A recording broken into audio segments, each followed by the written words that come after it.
Okay, we're recording.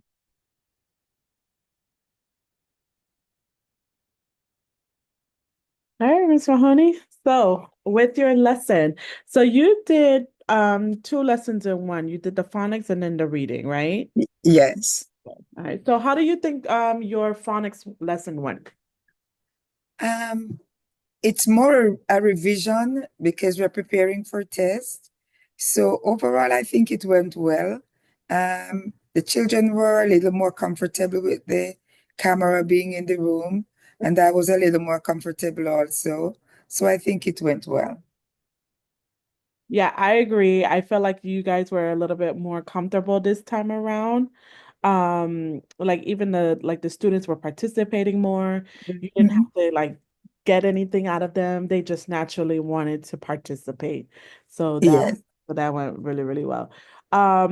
So in the beginning of the phonics lesson, of the review, so you set the expectation that they had a big test coming up really soon, and that Mhm. in order for them to move up to the first grade, so they knew that, all right, Miss Mahoney's telling me this, so I need to take it seriously, so let me Mhm. listen to everything that she has to tell me, so that way I can move to first grade. So Mhm. that was really good to reference to the students. And then after that, you went into the letter C and T review. Um, Mhm. one thing I want you to be careful on is wait time. Yes. So, and then that's just like regular teaching too, because sometimes we ask a question and then we expect our students to answer just like that. We don't give them a time to like process the question that we're asking. So just be mindful of wait time. Okay. Because you called on Shiloh, and then Shiloh didn't give you an answer, and then you called Clarence, and then Clarence didn't give you an answer, and then you called on someone else. Like you didn't give them the opportunity to process the question, or if you think that they didn't understand the question, to revise the wording of the question so that way they'll be able to understand. Okay. Okay, Mr. Julian. But I think too, because I'm mindful of the time and we didn't want it to run for so long. I tried to not give a lot of time because at the end I realized that I was way over 20 minutes. I was like 23, 24 minutes. And then um, the tutor is, you know, she'll give a little leeway, but if everybody is to add on like 5 or 4 minutes to their video, then she's going to end up with too much. So Uh, I was cognizant of that. And so I just wanted to keep it under 20 minutes. okay. And so, but I do, just looking back over, I think that probably instead of calling so many different persons, then I could just call up less persons and give them more time to respond. To So respond. thanks Yes, for that. yes, yes, that's a good idea. Good. So you praised the students and then you gave them, after they gave you a correct word. No one gave you an incorrect word, so that was good too. So for the letter C, I loved how one of your students said the word could. Mm-hmm. Like for us, it's not a big word, but for them, it's a It's a big yes. word, you know? So I was like, yay, good job. I was very impressed when that student gave the word could, because it goes along with the sound Mhm. that you were doing for the revision. And then as the lesson went on, you went to the letter T, and the students were giving you the correct words that began with the letter T.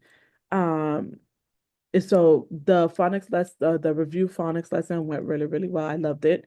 And then I loved the part that you pivoted the lesson and you knew that it was time to give the students a short stretch breaks for refresh their mind, and then to transition into the reading lesson. So keep that part up. I actually enjoyed watching that. Even though it was like a minute, they had to stretch, take a deep breath. You told them to hop on one leg just to get the jitters out, and then let's go back so we can continue learning. So that was good. Thank you. And then it was the reading lesson, the informational text. I love watching when the students get it. you know? And then the fact that you connected the the vocabulary to real world things that they see, that was mind blowing to see that even at a little age, at a young age, the students are exposed to different things, and that way they can picture it in their mind as like, okay, yeah, that's not a good thing, or that is a good thing, or that's something I like, or that reminded me of a story. And we already know kindergarten has so many stories. So that was good to see. So let me give you an example. So you asked them what is informational text, and then you allowed the students to use their own terms to describe it to you. A student said, "Oh, informational text is something that's true," which it is. And you connected the vocabulary when they eventually tied informational text and nonfiction together. So that was smart thinking. So that way for them, just because that they're in kindergarten, that doesn't mean we're not supposed to use the correct vocabulary with them. So that was good to see. And then you talked about the story Adobe um and how you ask the students who would like to live in a home with mud and straw, and then you visualized what that would look like for the kids. And then a student was like, no, because it's be too nasty. So they know that mud is not something good. Mud is something that's wet, that's sticky, and for them it's nasty. So you made a connection for them so that way they're able to connect the two, that mud is not something good. And then you had the students visualize how that would look like. So you told them, okay, imagine this X, Y, and Z. And then they did. That's why they gave the opinion that, oh, it was going to be too nasty. So that was good. And then at the end, you recap the lesson. You ask them questions about what was Adobe, what was informational text, and then you ask them comprehension questions, which you're always supposed to. Now I have a question. Um, and I was trying to remember if you do or if you don't. Do you have any multilingual students in your class? No, No? Okay, no. perfect. Okay, because you were reading the story aloud, I wanted to see like, dang, is everyone in the class going to understand what the story is about?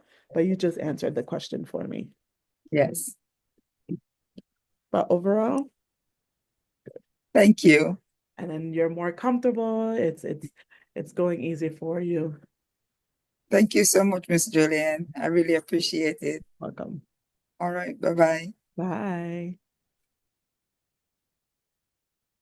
I'm gonna send you the recording.